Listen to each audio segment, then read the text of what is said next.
Hi friends, welcome to VS vlogs. உங்கள் அனைவருக்கும் எனது அன்பு வணக்கம். இன்றைக்கி நம்ம வெங்காய வடகம் ரொம்ப ரொம்ப ஈஸியாக பண்ணலாங்க. நான் இப்போ சின்ன வெங்காயத்தில் பண்ணதுனால பாருங்கள், பார்க்கும்போதே சாப்பிட்ணுன்னு தோணும். அந்த அளவுக்கு அருமையாக இருக்கும். எல்லா வகை சாதத்தோடையும் வச்சு சாப்பிட்றதுக்கு அட்டகாசமாக இருக்குங்க. இதை சில பேர் தாளிப்பு வடகம்னு கூட சொல்லுவாங்க. இதை பிச்சு போட்டு நம்ம குழம்புகள் தாளிக்கலாம். ரொம்ப அருமையாக மணமோடு இருக்குங்க. இந்த வடகம் செய்கிறது ரொம்ப ரொம்ப ஈஸி. தெரியாதவங்க கூட இந்த வீடியோவை பார்த்து செஞ்சு பாருங்களேன், அட்டகாசமாக இருக்கும். இதுக்கு நான் சின்ன வெங்காயம் தான் இந்த மாதிரி உரித்து எடுத்திருக்கேன். இது பெரிய வெங்காயத்துலேயும் நம்ம போடலாம். இந்த கப்பு அளவு 5 கப் அளவு நான் சின்ன வெங்காயம் இந்த மாதிரி உரித்து எடுத்திருக்கேன். எந்த அளவு எடுத்துக்கிறீங்களோ அதே அளவில் எல்லாமே எடுத்துக்கோங்க.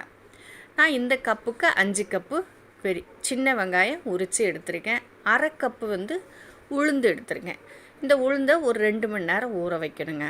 பூண்டு பல் பெரிய பூண்டாக 2 பூண்டு அதை இப்படி உரித்து வச்சுருக்கேன். 1.5 ஸ்பூன் கடுகு உளுந்தம் பருப்பு எடுத்திருக்கேன். 1 ஸ்பூன் சீரகம் எடுத்திருக்கேன். தேவையான அளவு உப்பு எடுத்திருக்கேன். கொஞ்சம் பெருங்காயம், கறிவேப்பிலை ஒரு கொத்து எடுத்திருக்கேன். வத்தல் ஒரு 5 காரத்துக்காக போட்டிருக்கேன்.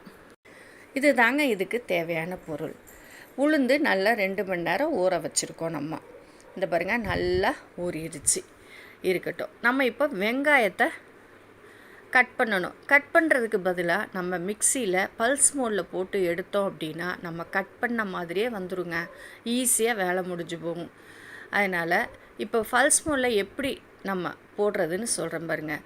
இந்த வெங்காயம் போட்டுட்டு இந்த மாதிரி பேக் சைடு ஒரு 4-5 ட்ரிப்பு டக்குன்னு திருப்பி எடுத்தாலேவும் நம்ம கட் பண்ண அளவு வந்துருங்க. 1-2 பெருசாக இருக்கும், அதை எடுத்துக்கலாம். இந்த பாருங்கள் எந்த அளவுக்கு அது கட் பண்ணி வந்திருக்கு பாருங்கள். இப்படி எல்லா வெங்காயத்தையும் நான் பல்ஸ் மோடில் போட்டு எடுத்துக்கிட்டேன். இப்போ உளுந்து ஊற வச்சுருந்தோம் இல்லையா, இது தண்ணி இல்லாமல் அப்படியே அரிச்சு போடணுங்க. தண்ணி ஊற்றிடாதீங்க. தண்ணி ஊற்றணும் அப்படின்னா வடகம் நமக்கு தண்ணியாக போயிடும். அது வெங்காயம் ஏற்கனவே தண்ணி விடும். அதனால் உளுந்து தண்ணியே இல்லாமல் நம்ம மிக்சியில் அரைச்சி எடுக்கணும். இப்போ கொஞ்சம் அரைச்சி எடுத்துகிட்டு வந்துட்டு இந்த அளவுக்கு உளுந்து அரைச்சாச்சு. இப்போ இதோடையவும் கருவேப்பிலை நம்ம ஒரு கொத்து எடுத்து வச்சோம் இல்லையா, நீங்கள் எவ்வளோ வேணாலும் போட்டுக்கோங்க. நான் கருவேப்பிலை கூட கொஞ்சம் போட்டிருக்கேன். காரத்துக்கு வத்தல் எடுத்தோம் இல்லையா, அதையும் சேர்த்து இந்த உளுந்தோட அரைச்சி எடுத்துகிட்டு வரலாம். இந்த பாருங்கள், இந்த மாதிரி நான் அரைச்சி எடுத்துக்கிட்டேன்.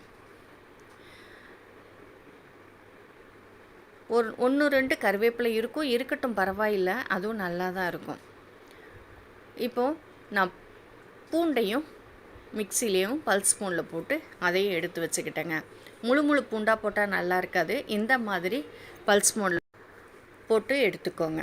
இப்போ எல்லாமே நமக்கு ரெடி ஆயிடுச்சு. இப்போ வெங்காயத்தோட இந்த பூண்டு தட்டி வச்சோம் இல்லையா, அதையும் போட்டுட்டு உளுந்து இதெல்லாம் அரைச்சி வச்சுருக்கோம் இல்லையா, அதையும் போட்டுக்கலாம்.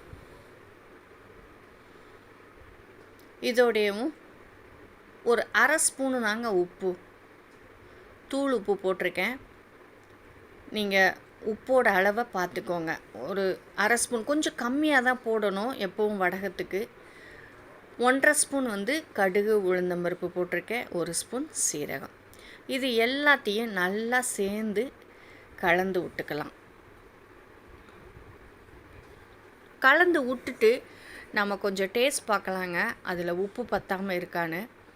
உப்பு ஃபஸ்ட்டு கம்மியாக போட்டுட்டு அதுக்கப்புறம் பத்தலைன்னா போட்டுக்கலாம். கலந்து விட்டுட்டு டேஸ்ட் பார்த்துட்டு போட்டுக்கலாம். உப்பு அதிகமாகிடுச்சுன்னா நல்லா இருக்காது, கரிச்சிக்கிட்டு ஒரு மாதிரி இருக்கும். அதனால் உப்பு மட்டும் நீங்கள் கண்டிப்பாக பார்த்து போடுங்க. இப்போ எல்லாத்தையும் சேர்ந்து நம்ம கலந்து விட்டுட்டு அதுக்கப்புறம் நம்ம பாலித்தீன் கவரில் ஒரு தாம்பாளத்தில் பாலித்தீன் கவர் விரித்து அதில் கிள்ளியும் போடலாம், இல்லைன்னா கிள்ளி வச்சிடலாம். இல்லை அப்படி உருண்டை பிடிச்சிங்க கூட வைக்கலாம். ஆனால் கிள்ளி வச்சோம் அப்படின்னா தான் நமக்கு காய்கிறதுக்கும் சீக்கிரம் காயும், அதோட வறுக்கிறப்பமும் நல்லாயிருக்கும். இப்போ எனக்கு எல்லாம் கலந்து விட்டு நான் டேஸ்ட் பார்த்தேன். எல்லாமே எனக்கு கரெக்டாக இருக்குங்க. இப்போ இந்த மாதிரி தாம்பாளத்தில் நம்ம பாலித்தீன் கவர் விரித்து துணியிலையும் போடலாம். பாலித்தீன் கவர் அப்படிங்கிறப்போ நமக்கு ஈஸியாக எடுக்கிறதுக்கு ஈஸியாக இருக்கும். நான் எல்லாத்தையும் கிள்ளி கிள்ளி வைக்கிறேன். உருண்டை பிடிச்சி வச்சோம் அப்படின்னா நம்ம வறுக்கிறப்போ அதை 2ஆக பிச்சுக்கிட்டு தாங்க வறுக்கணும். இந்த மாதிரி கிள்ளி வைக்கிறோம் அப்படின்னா நம்ம எண்ணெயில் வறுக்கிறப்போ நல்லா எல்லாமே உள்ளேயும் நல்லா வறுபட்டு வரும்.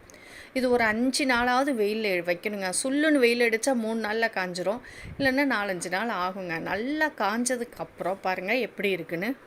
இந்த மாதிரி காஞ்சிருக்கணுங்க. இதை நம்ம பாக்ஸில் ஸ்டோர் பண்ணி வச்சுக்கலாம்.